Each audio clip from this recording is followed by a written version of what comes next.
It's time for Voice of Indie. Your hosts today are Beem Weeks, author, producer, and marketing monster for independent multimedia publisher Fresh Ink Group, and Stephen Gies, author, producer, composer, and publisher for Fresh Ink Group. Happy Wednesday, everybody. It's that time again, another episode of the Voice of Indie podcast.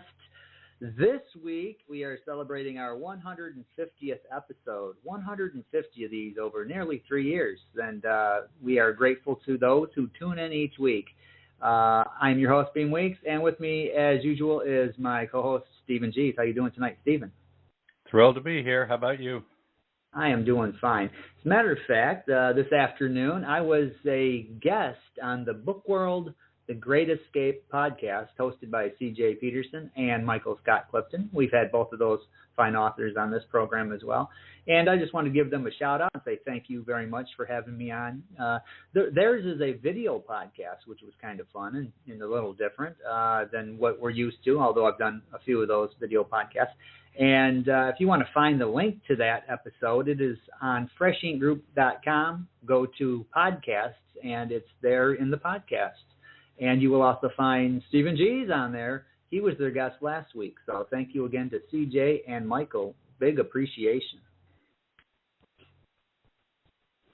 All right. So we've got a book out on Vella by George Dismukes. This is Kindle Vella, and it's called Paradise, My Prison. It's a suspense thriller, and this is our first time trying Vella, and it seems to be going pretty well so far. So if you're interested in checking that out, get over to Amazon Kindle and search for Paradise, My Prison by George Dismukes.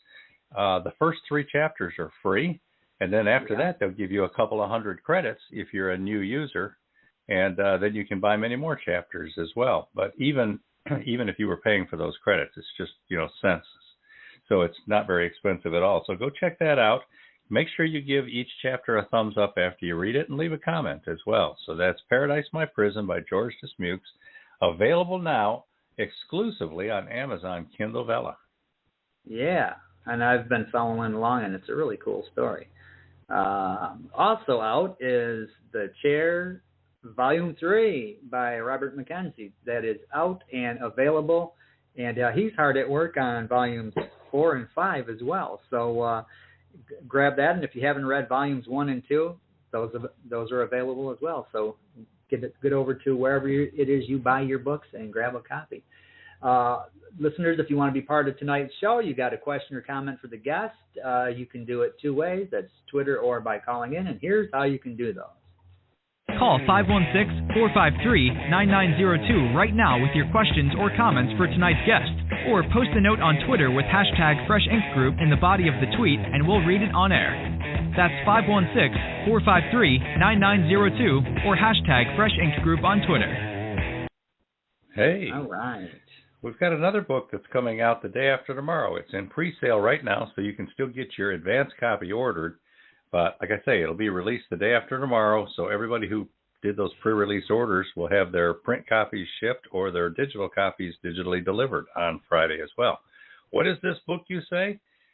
Daddy Yo-Yo and the Legendary Marble Tournament by Dr. Janice D. Toney. It's a chapter book that's beautifully illustrated, and it's about kids and an older guy who's got some wisdom to share and some bullying and hijinks ensue.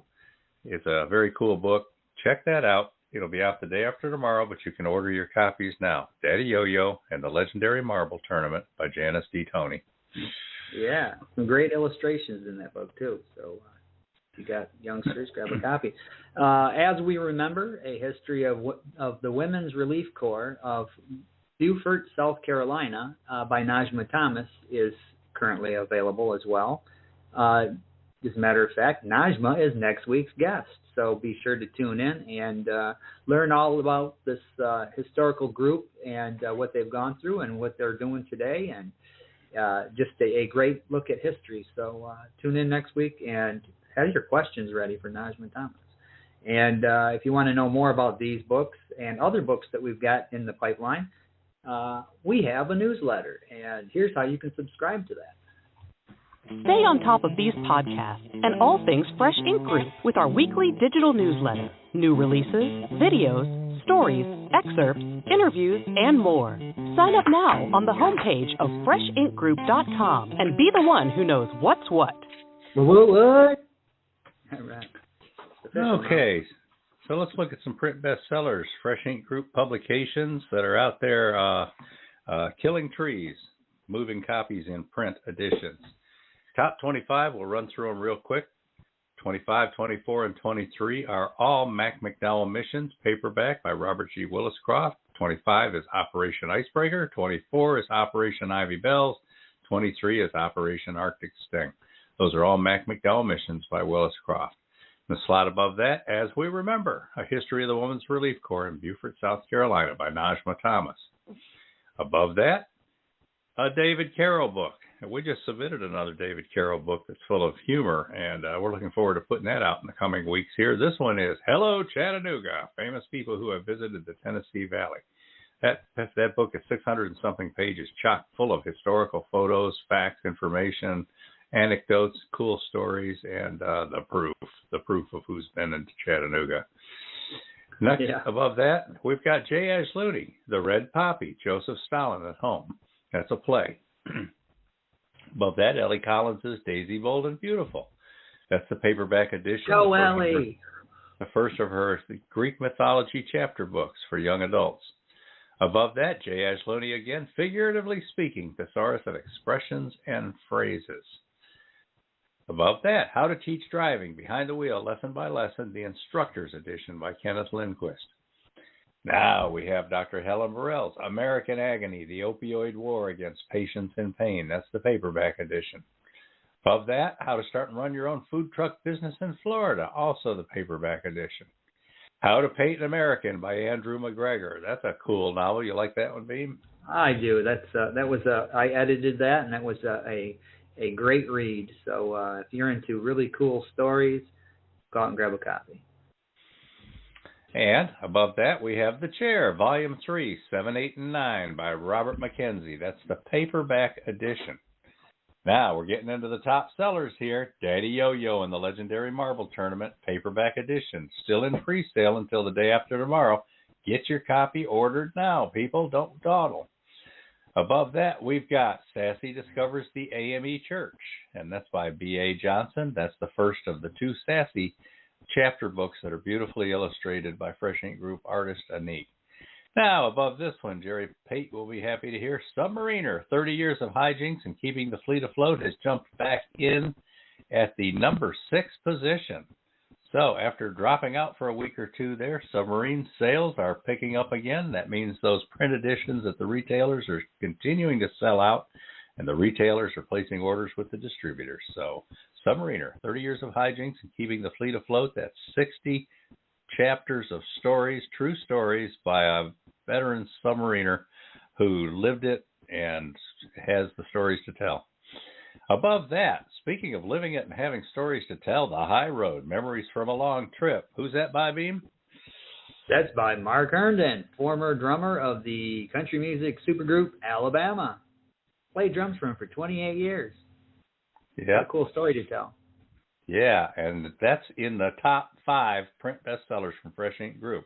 Wow. Number 4 slot, Sassy Uncovers Peter Allen's Secret, the paperback edition of the second book in the Sassy series by B.A. Johnson.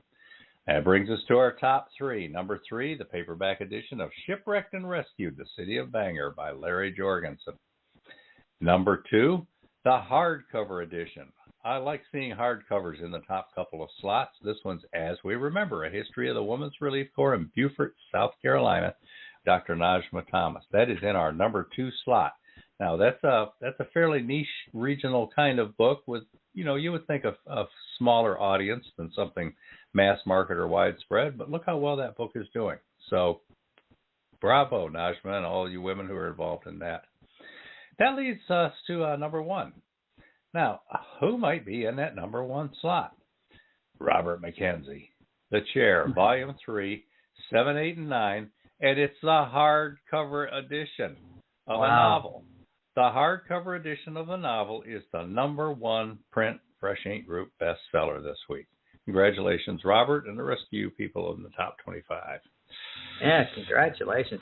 And speaking of How to Paint an American, that is out. It is available.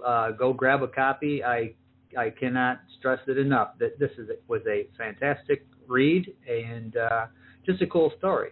It's about a man that comes to America from Eastern Europe, and he wants to find out what it means to be an American. And he runs into some sketchy people, and he runs into some people that truly look after him, and just a really cool book. So Andrew McGregor's How to Paint an American, available now at Amazon and all book retailers around the world.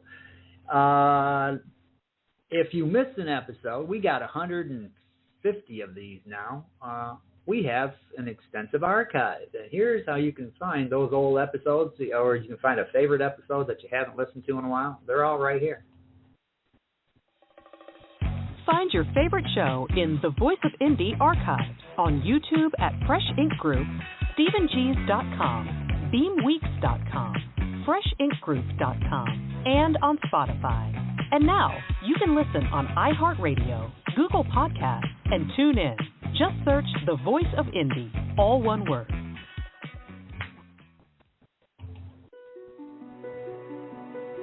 Now on Kindle Vella, Charlie Flint awakens from a deep sleep and finds himself alone on a tropical beach surrounded by a palm tree jungle and exotic animals. He cannot remember who he is or anything about his life. First, he must find food and build shelter and protect himself from hidden dangers. As his memory gradually returns, it reveals what a very flawed person he is. A man who made too many mistakes, made too many enemies. The implications of the truth are staggering. How did Charlie get there? And will he save himself? Paradise My Prison is the riveting new suspense thriller from retired Hollywood scriptwriter George Dismukes. Published by Fresh Ink Group, Paradise My Prison is on Kindle Vella with 3 free episodes. Paradise My Prison by George Dismukes. All right. Yeah, cool story there. I've been following along in Vella. It's an interesting concept, Vella, and we're just getting used to it. So get over there and have if nothing else, check out the first 3 chapters and go from there. All right. How about we bring in tonight's guest? Kylar Merrell is an elementary teacher in Oklahoma by day and a comic creator by night. He is the founder of Foreign Press Comics, a small press publisher dedicated to building a community of creators and readers through story. He is also the writer of comics like Valkyrian, Outlaw Country, and his webcomic Peter the Fishtronaut. When he's not making comics, you can probably find him cooking, watching TV, or trying not to be killed by one of his 2 cats. So with that, welcome to the show, Kylar Merrell. Hey, thanks for having me on. Hi, Kylar. So you are a elementary school teacher by day in Oklahoma. Are you a lifelong Oklahoma resident, or have you lived elsewhere? And if so, where have you lived? I lived for a while. I'm from Oklahoma originally. Like, that's just where my whole family's from here, both sides. But I grew up, spent most of my time growing up overseas on a military base. My dad's a teacher for the Department of Defense, and so I lived in Japan for 13 years. But every summer we'd come to Oklahoma to here in Ada, where my grandparents lived, and so that's always just been my home base. And so it's not that I'm not unfamiliar with Oklahoma, but I did grow up somewhere else. So it's a bit of a yes and no situation. Well, that's pretty cool. Japan, that's kind of different. Yeah. I mean, it was still a U.S. base, so I don't really speak any Japanese. I mean, I can say my please and thank yous and excuse me and can I have one of these and that kind of stuff. But more than that, it's out of my wheelhouse. Ah.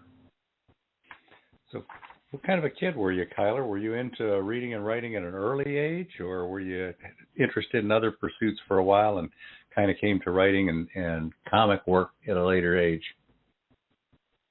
I always liked to draw. I like to, not seriously. I just like to doodle. And then I also liked to, I always liked to write as well. Like I remember in third grade, we had these notebooks that like we had to keep adding. We got to write whatever we wanted. We had like our writing time for the week or whatever. And I like had this whole long story that I was adding chapters to and stuff. Now I look back and like think about like, I mean, I can't believe my teacher had to read through all that because she would write notes on each one. But, you know, looking back as a teacher now, I could probably tell you that she wrote the same 7 notes and just rotated between them because that's what I do. But like, good job, you did great, awesome, and then back to good job, you did great. And I rotate through them. You know, I'm not that creative. I'm sorry. But, yeah, we all owe the guy who created the smiley face too. Yeah, there you go, exactly. But no, then I got into writing and wanted to pursue it more as a career. Either in high school, I wasn't sure if I wanted to write as a creative writer or as a journalist, but I knew I wanted to write in some way. And then in college, I kind of just decided I like comics. I've always kind of wanted to make comics, so just bite the bullet, just go for it and try it. And so that kind of just had a natural progression to where I'm at today. Cool. And okay, and then speaking of college, that kind of segues into my next question. Where did you go to college? I went to college for the first 2 years to the University of Louisiana Monroe. I was going to be a kinesiology major, and I was in Louisiana, like I said, for 2 years, and I just wasn't great mentally. You know, I'm naturally a very anxious person, you know, have social and generalized anxiety, and so it was very hard for me to make a lot of friends, and that did not do very well for my mental health. And so I had to move back here to Oklahoma, to here in Ada, where my grandparents lived, and it's there's a little university here called East Central University, and that's where I became a teacher and, you know, changed my major to education and started to actually pursue education, and that's when I graduated from here as well. So. Now, with your father being a teacher, did that inspire you as well, or was this just your own decision? I really don't think so. I maybe a little bit subconsciously, just like having been around it, but it wasn't like my dad does this, so I want to do this thing, at least not consciously for me. And like I said, originally I did want to do something different, but I just kind of, I don't know what happened, honestly. I really don't. What happened to make me be like, I'm going to become a teacher, but I just kind of decided that, and that's just what I've grown to love. And, you know, now it's just praying that I don't, you know, burn out before, I can really set my teeth. Well, what grade do you teach? I taught third for a year, and I just got done with my third year teaching.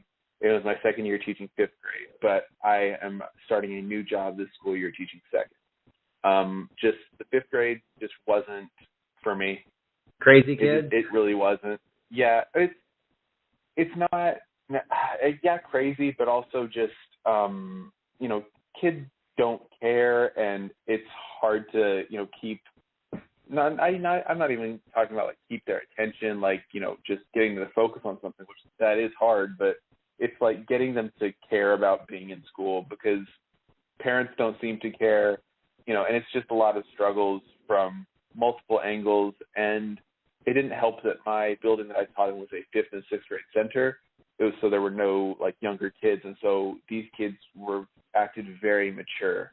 Obviously they weren't that mature, but we were having to talk about just, I don't know exactly what all happened or if anything did happen, but we were having to, teachers were having to talk about rumors that so-and-so kids were having sex, and we had vaping problems in school. There was supposedly, this is what a kid told me, and it could be, hunt, no idea whether that's true or not, but there was supposedly a bottle of alcohol on campus at one point, a bottle of vodka in the bathroom. And it's just, these kids are just, it's crazy, and the parents don't care. And so, and some people, that's just some people actually, they dig that, and that's their thing, that's their niche. but it's just not mine. I need to be back down with the little kids, with the babies. Not the actual babies. I can't do that. But just being back with the younger kids is where I need to be. Well, yeah, that sounds crazy, because I remember when I was in 5th grade, and nobody was thinking about sex and drinking and things like that at that point. I mean, it was, but it was a different era. Yeah, this was the 1970s. And it does have a little bit to do with, the socioeconomic status of the area that I live in, and just it's a relatively rural community, and so there's a lot of other factors as well that kind of lead to that. Plus, generational factors, just the way that society is changing and things like that. But yeah, it's just a whole different situation than what I grew up with. Even that wasn't a terribly long time ago. So, Kylar, do you have any kids of your own? I do not. I have 2 cats and a dog. That's about it. That's all I can handle right now. The cats that are plotting to kill you. I remember those. Yes. One of them is plotting to kill me. The other one, if he kills me, it's just by accident or cuteness. I'm not sure. But the other one, I'm convinced is plotting murder. That sounds like cats. I've had a lot of cats. Exactly. Yeah, I've been getting texts from one of your cats, and I didn't quite understand it. Distract him during the podcast. We're ready to move. I don't know what's going on here. She's lucky. I'm keeping an eye out for her. So, Beem, I think we need to roll a commercial here pretty soon.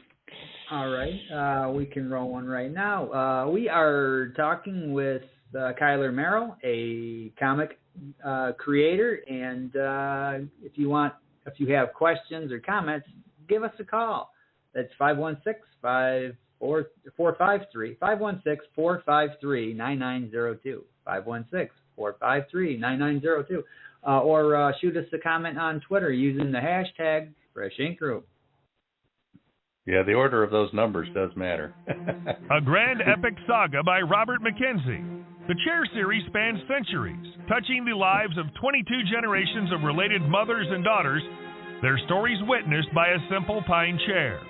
Resolute, strong, loving, and fiercely protective, these women must strive to pass their values to new generations in a world of racism and sexism, politics, scandal, fashion, even the rise and dominance of baseball.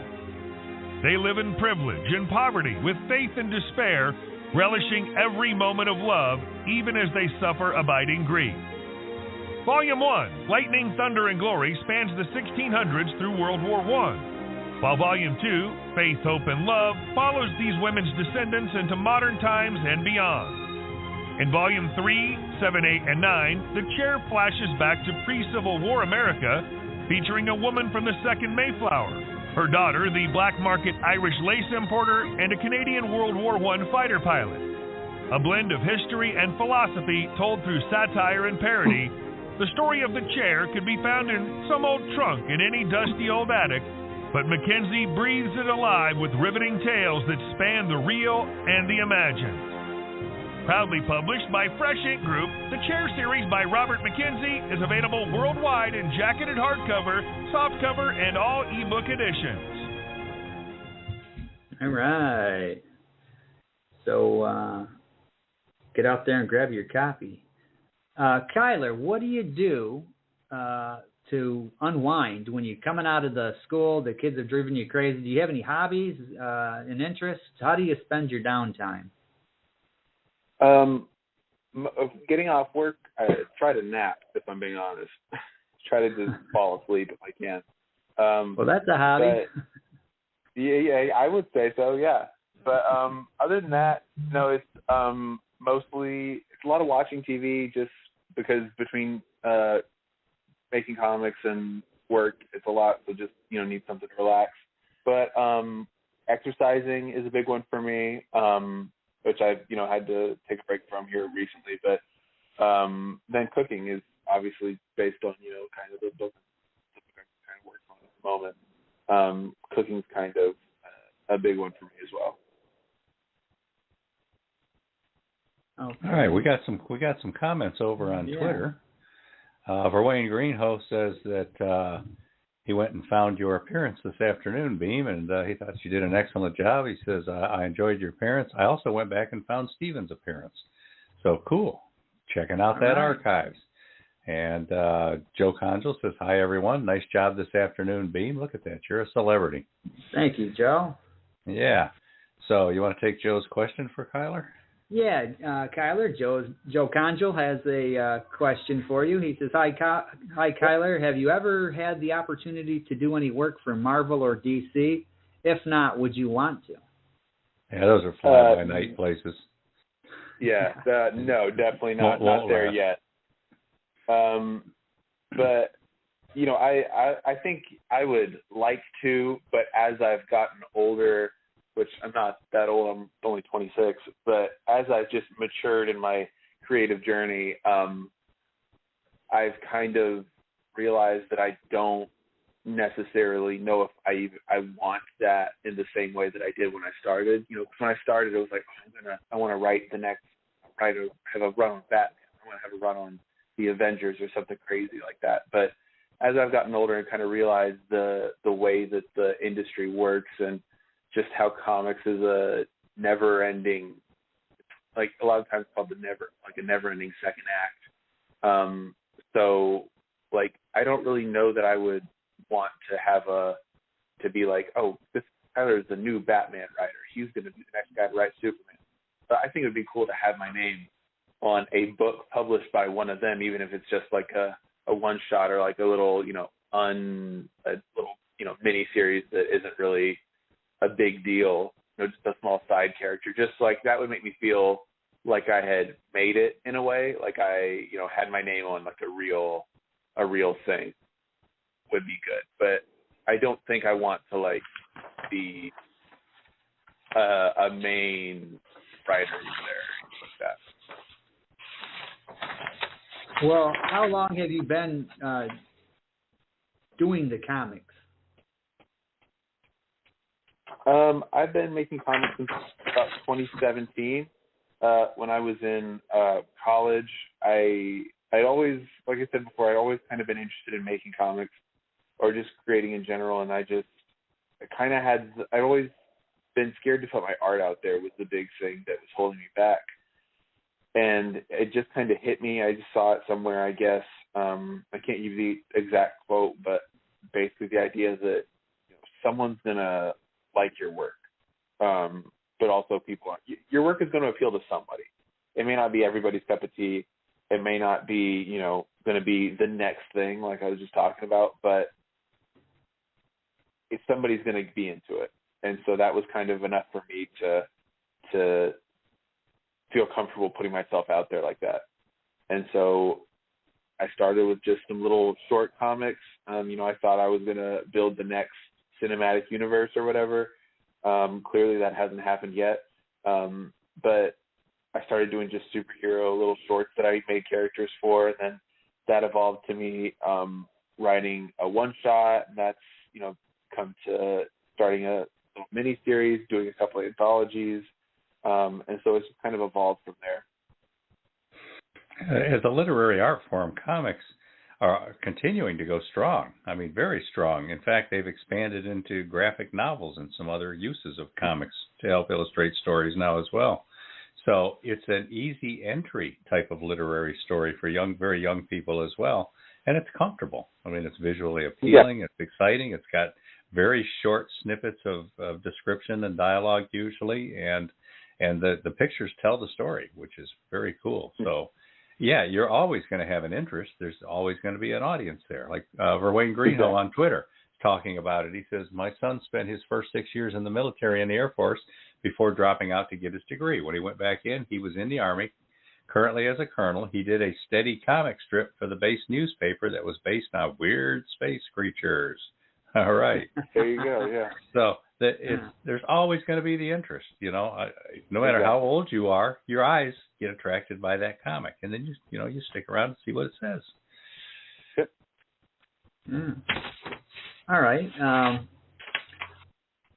We have Dr. Helen on the phone. Stephen, you want to bring her in since the next question is the one that she likes to ask? Yeah, let's go.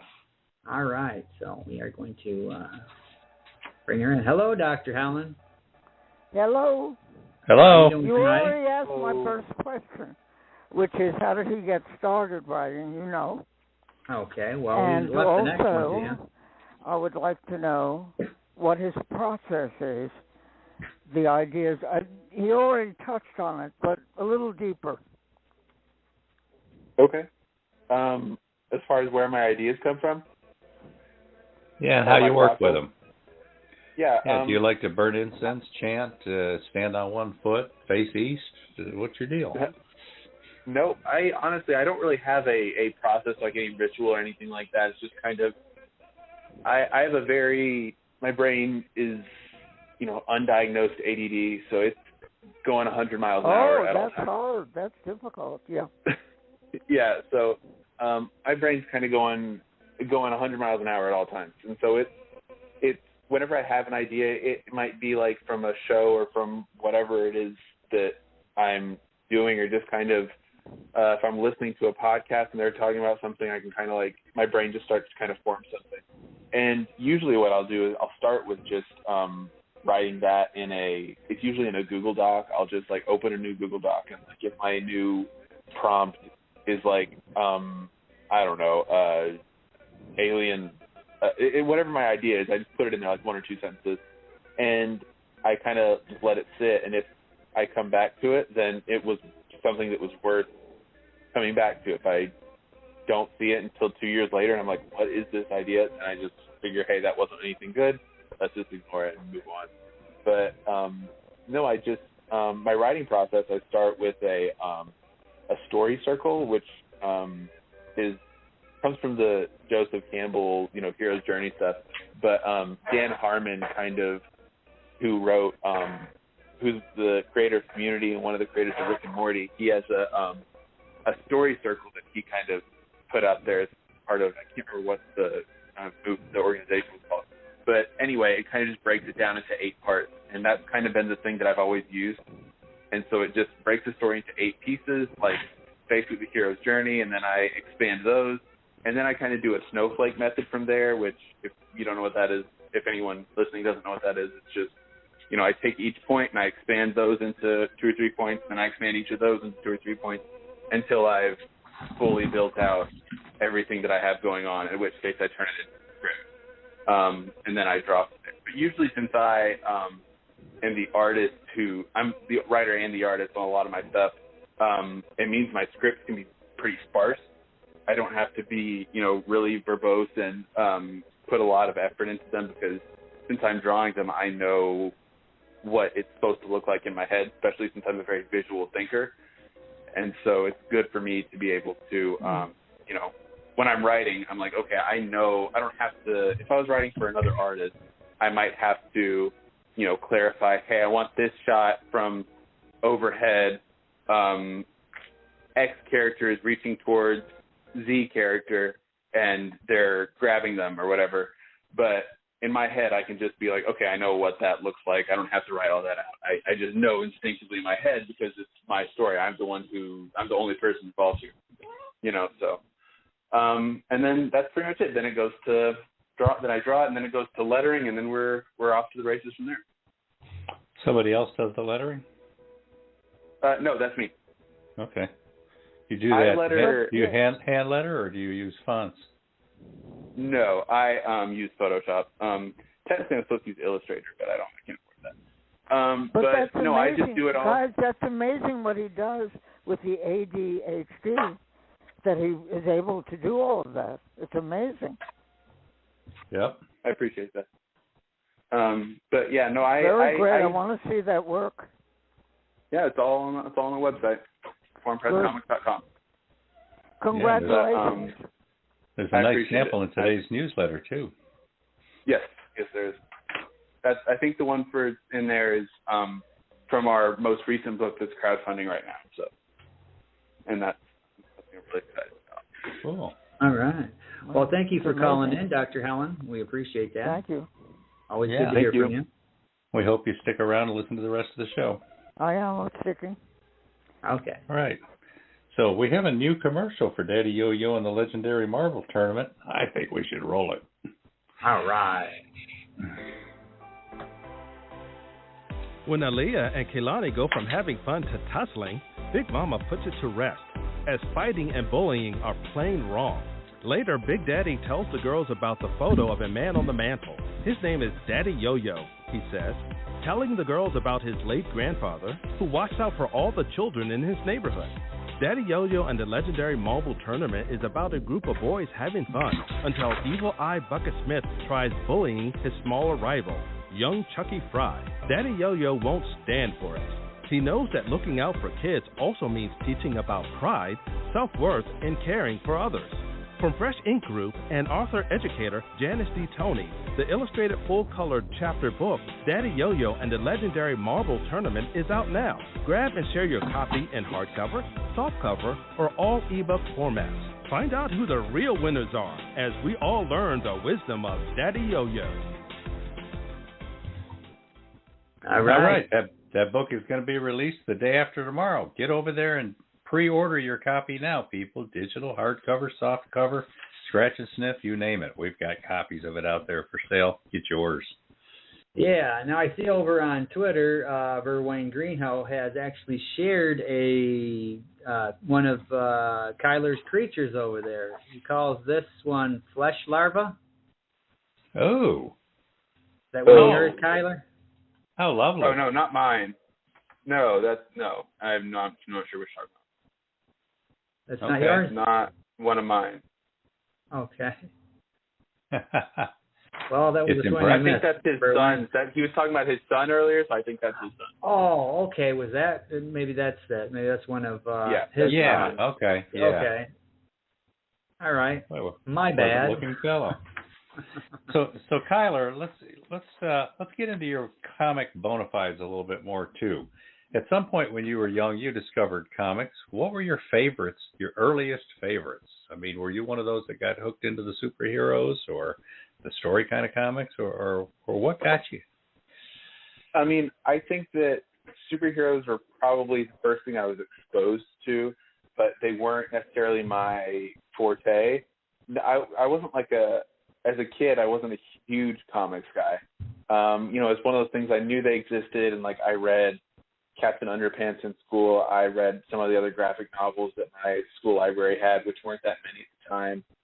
I read most of Bone by Jeff Smith because that was also the library, and that's definitely not a superhero book. But it was in high school. I had the DC did the New 52, which was their line-wide reboot. They launched 52 new titles of all those, and they were meant to be like a perfect jumping-on point for new readers, because they completely rebooted the entire storyline. So if you had never read, Superman, this is Superman reinvented for the modern age of time.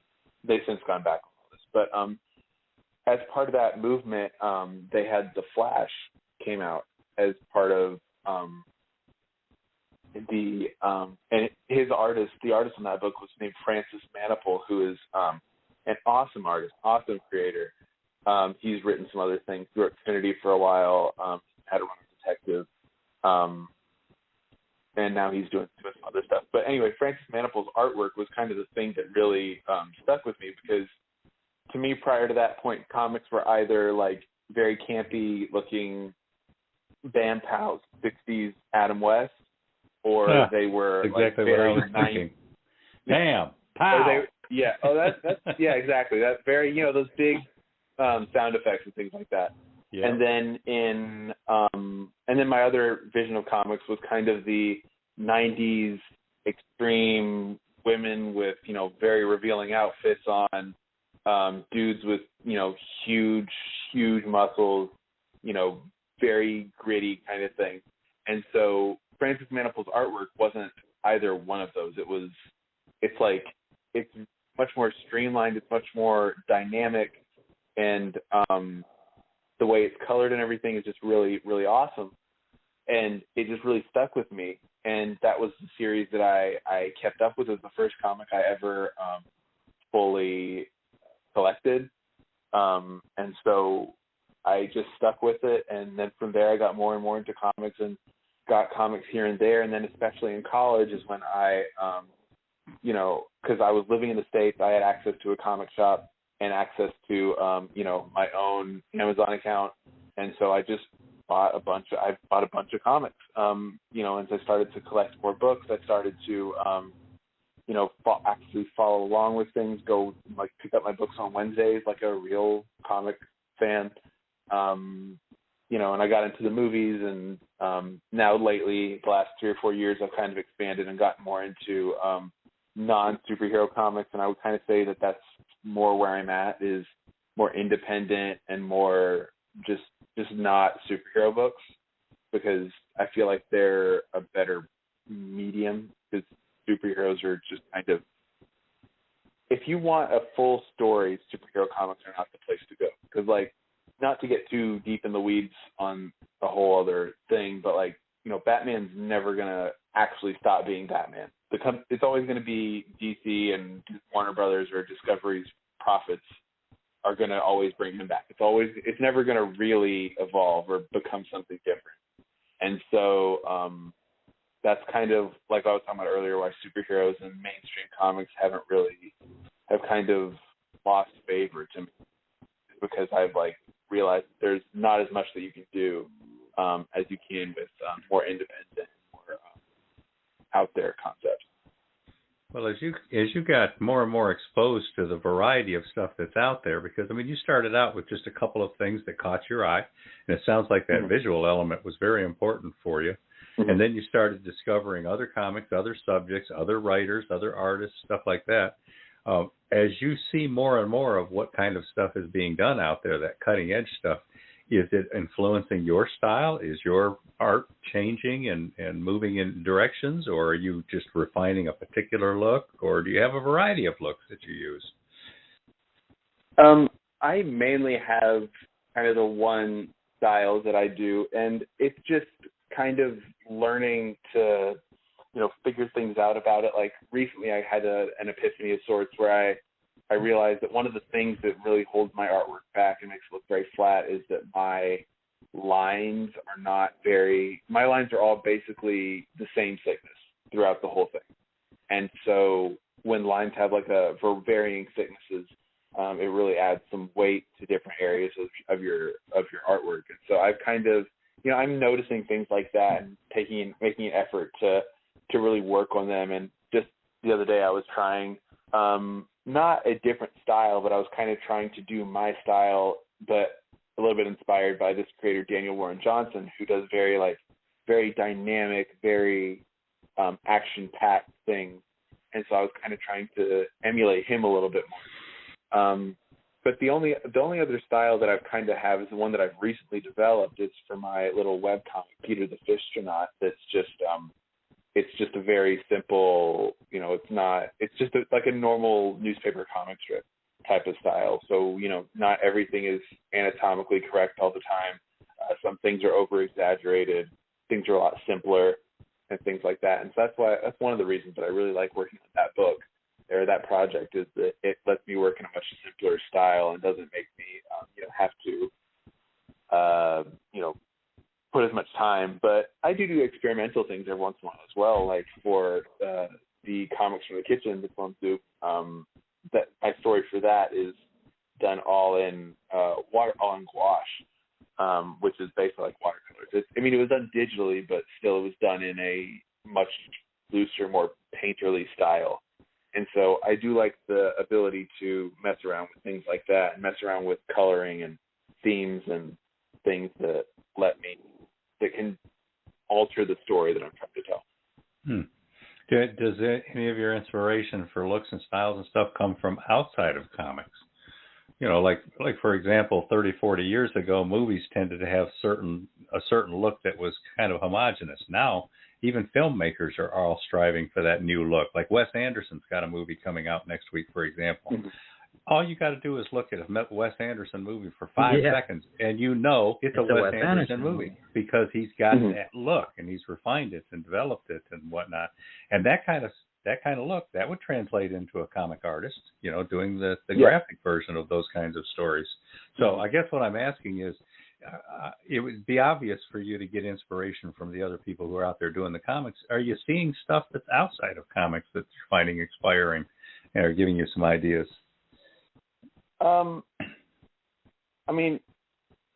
Yeah, we're playing gotcha this week. Questions you're not expecting. Well, no, I mean, I'm just trying to think about it. Like, I'm a little bit kind of, it's out. I would say it's outside of comics, but like something I'm kind of wanting to explore more. I haven't really had much ability to do it yet, but hopefully I will as I'm, move up closer to the city and more of a metropolitan area. Is to work more in like the fine art side of things, and to kind of work on my anatomy and things like that, and just through I'm considering there's a class I might take, or just sitting down and drawing more.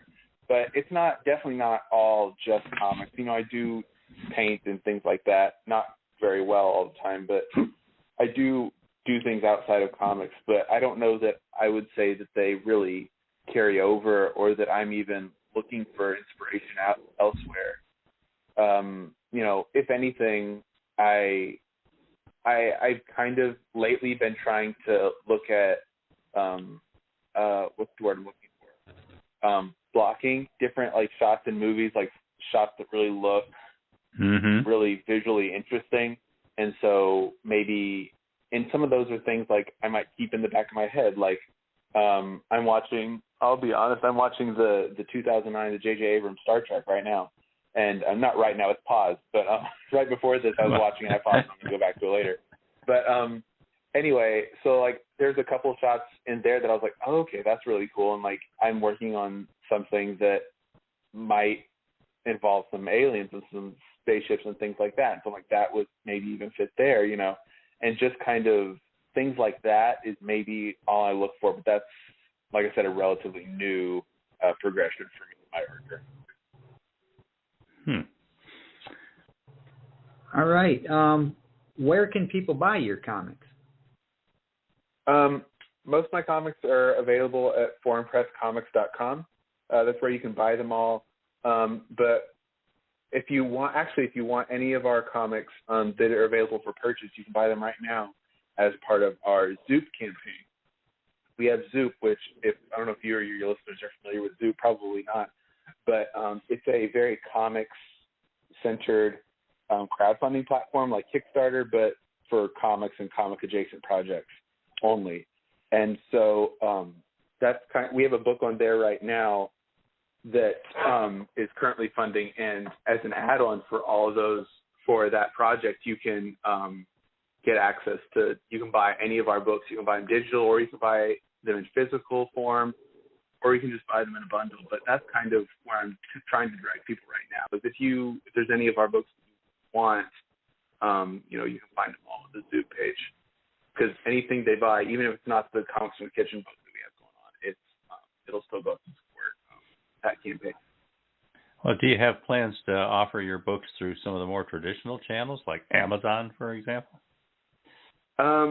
No, not really Amazon. I used Amazon. I used Kindle Direct for a while before Kindle Direct changed their.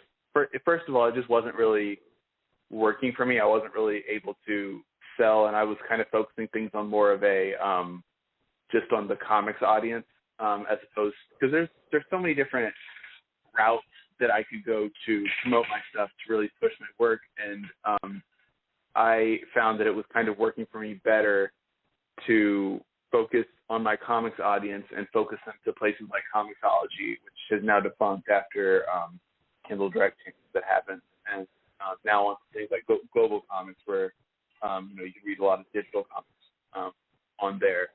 But not really. I do have some comics that are in comic shops and a few small bookstores, mostly local things. But I do reach out to other shops outside my area just to kind of reach out to other people. And I go to conventions as well, so I don't know if that would be considered a more traditional route. But I would think the comics audience would especially like discovering new artists, new writers, new series, things that are a little bit more obscure and maybe even collectible. Mm-hmm. All right, so Kylar, we're gonna want to talk about your Kickstarter campaign too, but we need to roll a couple of commercials here, and we'll be back with Kylar Merrell, call in, people, 516-453-9902. Ask a question, make a comment, hurl accusations, whatever you want to call for.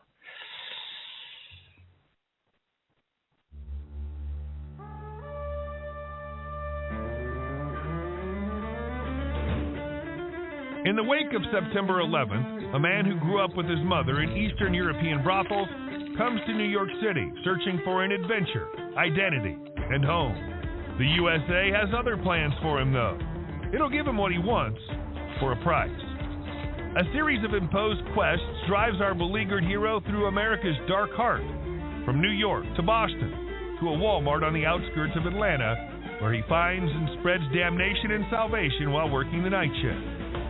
Published worldwide by Fresh Ink Group, grab your copy of Andrew McGregor's How to Paint an American in jacketed hardcover, softcover, and all ebook formats. How to Paint an American.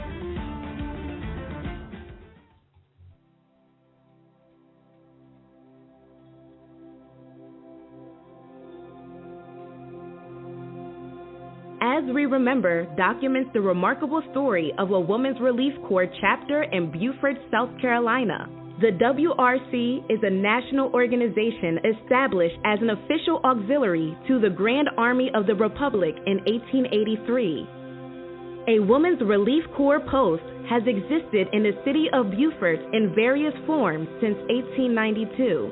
While much of the record of the early Beaufort Corps was passed through the esteemed oral history tradition, in 2019, members commissioned a study to ensure their story would be documented in print form and told for many generations to come. That story centers African American women as lead agents of change and co-creators of the patriotic spirit, an important theme given that historically the national WRC was primarily white-led, and in southern localities like Beaufort, completely segregated.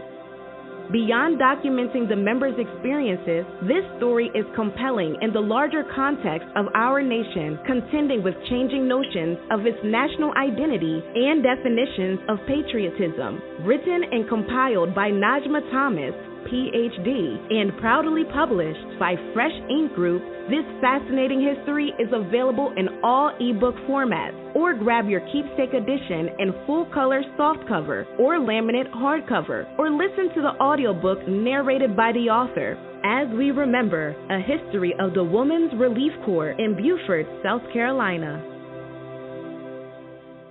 All right. That's Najma Thomas. She's next week's guest, so be sure to tune in for that. Yeah, that's going to be exciting. So, Kylar, tell us about your crowdfunding campaign. You're using Kickstarter. How is that working, and how are you making it work? Hello, Sorry. Kylar. Kylar? I was muted there. My bad. I muted myself during the ad to go get up and grab something, and then I missed. Sorry about that. Anyway, like I was saying, we're it's not actually Kickstarter. It's Zoop, which is a Kickstarter alternative that's focused on comics and comic-related spell that. things. Is that Zoop, did you say? ZOOP. Yes, okay, Z is in zebra, OOP. Yeah, the way everybody spells Zoop. Exactly.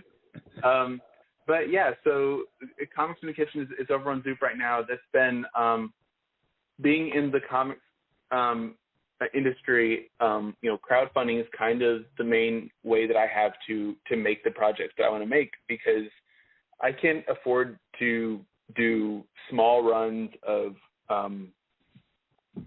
larger or smaller projects like a single issue that I've done before. I funded that for myself. But it can be quite a bit of money. And so to do a larger project like this, trying to do a larger run, I need to crowdfund that. I need to get the funds from somewhere else. And so Zoop was just kind of, like I said, it was just an alternative platform that I wanted to try out and see how it goes. Currently we're at $1,770 of $6,000, so we're about at almost 30%. With 15 days left, we currently have 15 supporters, or 50. Sorry, not 15. We just hit 50. Geez, I can't say that right. We just got to 50 supporters today. But so we're kind of on a slow but steady incline here.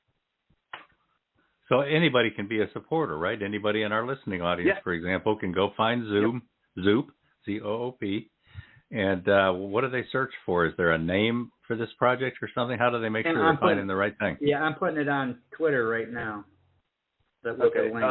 You can go there, or it's just let me check real fast. I think it should be on the front page of Zoop. It's actually not on there right now, but it has all the ongoing active campaigns, so you can find it on there. It's called Comics from the Kitchen, and that's going to be the place to see it and to read about it. But or you can just go to zoop.gg/c/comics from the kitchen. It's not that easy to still. It's on. They can go to Twitter and go to the Voice of Indie Twitter account, or just type in #FreshInkGroup and click on latest, and it's right there. I just shared the link. So that out there. Appreciate that. All right. Oh, I see it. There you go. All right. And Verwain, by the way, did clarify that is his son's work. Yeah, I saw that. Yeah. I keep remembering that book club we were in every time I look at this image. I don't know why. Yeah. All right. So, Kylar, is there other people that you work with that help things happen, whether it's your own work or what you're doing with Foreign Press or whatever, that you want to give a shout out to, give some credit, recommend that people get to know them? Yeah. There's, for my solo projects, the only other person I've worked with on those projects has been my colorist, just because that's not something that I'm very good at. I've got a little bit of the color blindness, and so it's just hard to see. Plus, it's just a very time-consuming thing, and so I outsource that to a guy named Eros Donardi. He's a creator in Brazil who does coloring, and he's been awesome. He's worked with me on 3 projects now. Just a really great dude. And especially considering that Terminal, my first project, was something that I really couldn't afford much for. He was willing to, work for a little bit less, which was a big help to a new creator like me. I've since, increased. I'm paying him more what he's worth now instead of just, trying to keep getting him. So I appreciate him giving me that first little bit of leeway. But all my projects have been, our 2 projects have been anthologies. So they involve teams of 20 or more people, because each story is done by a different creative team. So some of them are just one person doing the writing and the art. Some of them are a writer and artist team, and some of those teams also have a letterer as well. So, and like in this anthology, we have some creators are, Al Cortina and Amy Noseworthy, Dan Mangella, Sophia Hickerson. Sophia is one I always like to shout out because she had a really cute story. Plus, she just graduated from SCAD, which is the Savannah College of Art and Design. And so I'm really just impressed by her work and excited to see where that leads for her, because I think she has a really far ways that she can go with this. But and then as far as everything else, it's mostly just Foreign Press Comics. My little label is just me. I'm the only person running the show.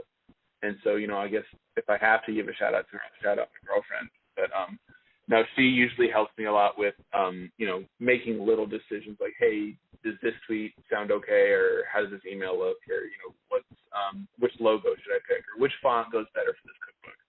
Was one of the most recent things that I asked her. I sent her like 6 or 7 images that had the same thing, but like each one was a different font, and she picked the one that she thought was the best. So, she helps me with little things like that. So I guess shout out to her if I have to.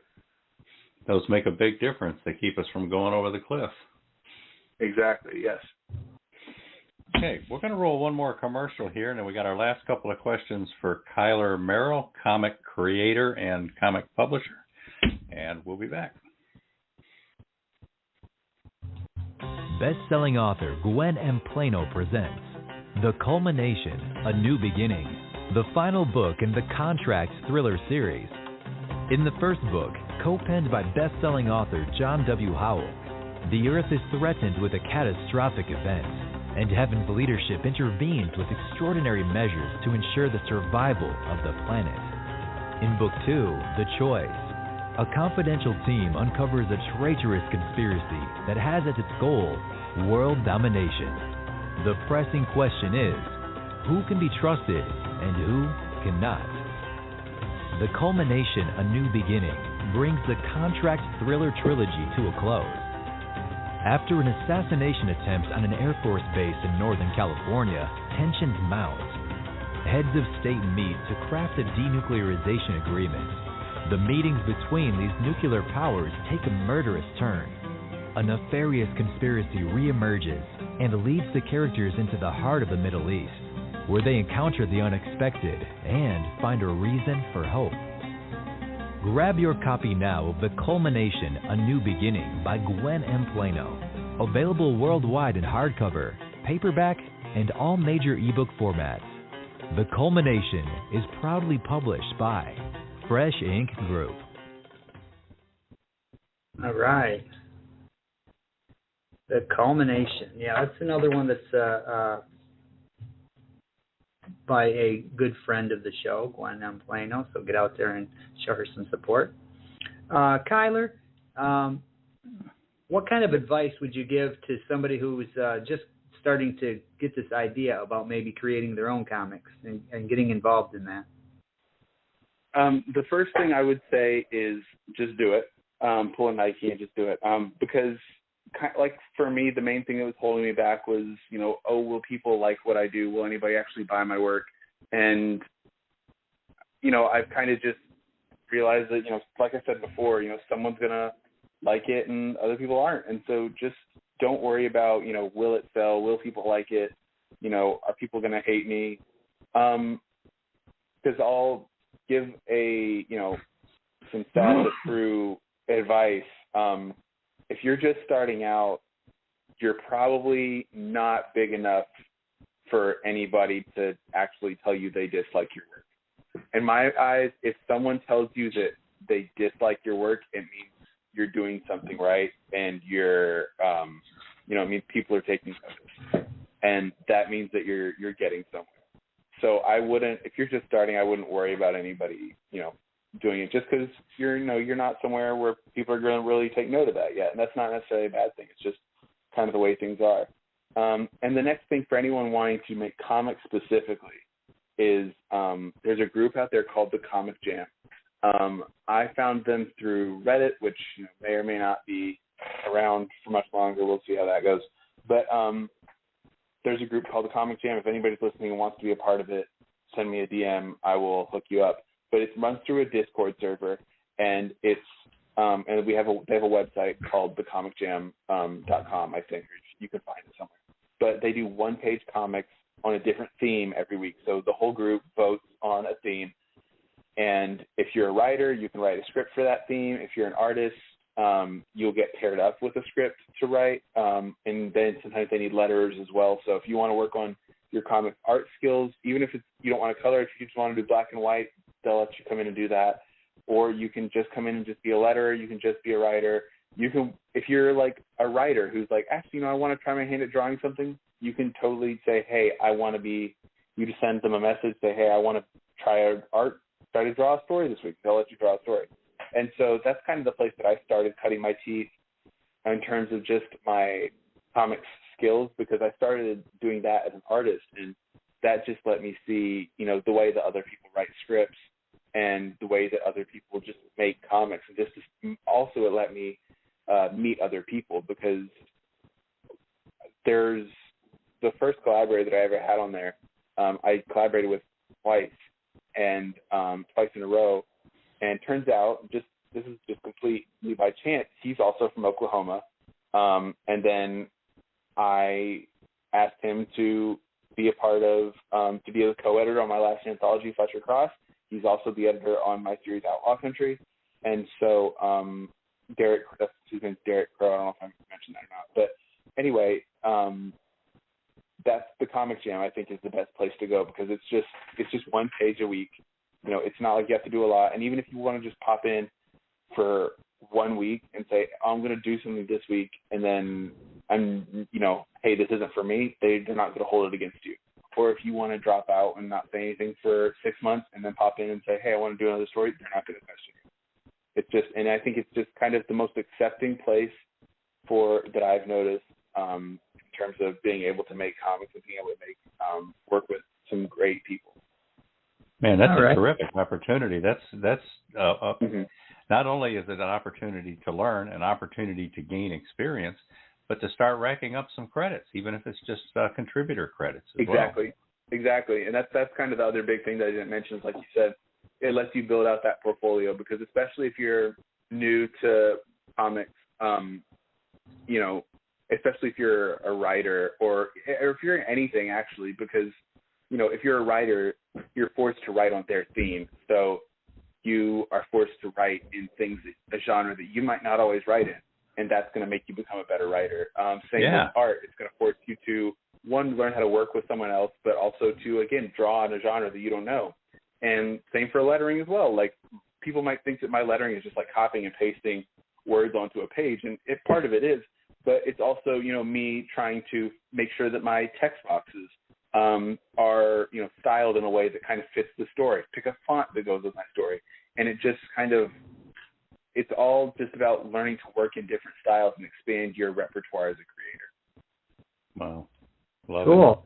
It. Now, you started to say your editors, the guy that you have editing, you started to say his name, and you pull back. You can say his name. You can give him credit, man. That's cool. I did. I'm sorry if that didn't go through. Yeah, his name's Derek Crow. Derek Crow. Like I said, he's from here in Oklahoma. He's just a really great dude. He's the editor on two of our projects right now. So plus we did have another project of his that we were also publishing, a webcomic called Fatality, but that since had to be on hiatus due to the passing of the artist. Yeah, but anyway, Derek's a great dude. If anybody, wants, he's a writer. He's also a writer as well as an editor. So, hit him up. He's awesome. All right. Now, how can listeners contact you? Social media, blog, website, Facebook, Instagram? I'm on all the social medias. You can just look up Foreign Press Comics. Is usually the best thing to find out about Foreign Press anything foreign press related, whether that's my work or work that we're publishing for someone else. And that's on Twitter, it's at @FPressComics, and everywhere else it's Foreign Press Comics. Twitter just has a character limit that gets in the way. And then the other place would be foreignpresscomics.com, which is just our website, at which point you can sign up for our email list, which we're currently on the way to 100 subscribers. And when I hit 100 email subscribers, I have a 54, I think, page comic that I did when I first started in college that has never seen the light of day that I'm going to put out there to those people. And then there's some other short comics that'll be coming their way. And, I do discounts and things like that on my email. Oh, cool. Right. Yeah. All right. Well, it's been a pleasure talking to you, Kylar Merrell, and we wish you the best of luck with your comic work and your publishing enterprise and your working with other people, helping bring up a new generation, although you're part of that new generation as well. I love an interview where all the cultural references are from this century. There you go, yeah. When I'm a couple of weeks from turning 65 myself. But, yeah. It sounds like you're having a lot of fun. It's certainly a growing opportunity in the literary world, pairing the visuals and the stories and stuff like that. So cool. Consider us your fans. And when you got some more stuff out, let us know. We'll promote it in the newsletter and try to get you back on the show sometime. All right. Sweet. I appreciate that. All right. So next week we do have Najma Thomas, author of As We Remember, about the Women's Corps of Beaufort, South Carolina. Najma Thomas will be our guest next week. And the following week, we've got Macy Lewis. Don't know a lot about Macy, but we're going to all find out together what she's all about. And after that, Alicia Butcher Earhart. That, again, somebody we have not published, so we're just starting to be familiar with her work, and we're looking forward to talking to her and learning more. And following that is our return of our good friend C.S. Boyack, Craig Boyack. He will be in. He's got a new book out that's doing quite well. He's getting some really good reviews on it. And he's always a fun interview. So be sure to tune in for that one.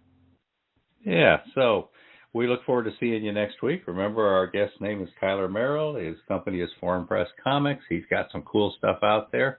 Subscribe to his newsletter. He's working on 100 subscribers. You could be number 100 that gets that comic released for the rest of us. Yeah, and get over to Twitter and follow that link to Comics from the Kitchen on Zoop and help support them there. I'm going to put that stuff up on Facebook and some other places as well, too, after the show. So get over there and look for those links.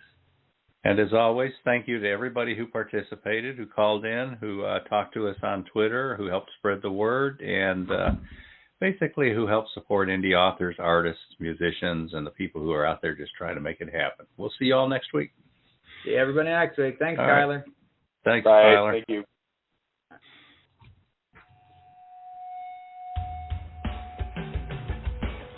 What drives a man to spend 26 years performing night after night? To persevere through a stifling tour bus, bad food, strange women, flared tempers, a plane nearly blown from the sky? Just how did that troubled military brat with a dream claw his way from dirt floor dive bar shows to the world's biggest stages? Aviator, author, and country music Hall of Fame drummer Mark Herndon lived that dream playing with Alabama, one of the most popular and celebrated bands of all time. He learned some hard lessons about people and life, the music industry, the accolades and awards, how easy it is to lose it all, and how hard it is to survive, to embrace sobriety, to live even one more day. Herndon's poignant memoir offers a tale at once cautionary and inspirational, delightful and heartbreaking, funny yet deeply personal. From innocence to rebellion to acceptance, can a man still flourish when the spotlight dims? Are true forgiveness, redemption, and serenity even possible when the powerful say everything you achieved somehow doesn't even count? That you're not who you and everyone who matters thought you were?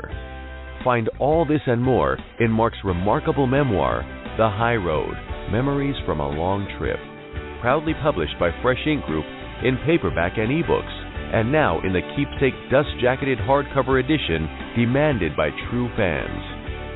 Mark Herndon refuses to slow down, so look back, look ahead, and join him on the trip. He's taking the high road.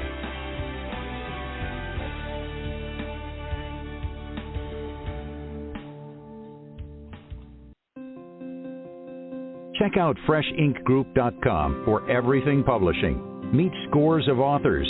Discover hundreds of great books, plus audiobooks, podcasts, videos, trailers, free stories, free manuscript evaluations, and more. That's FreshInkGroup.com.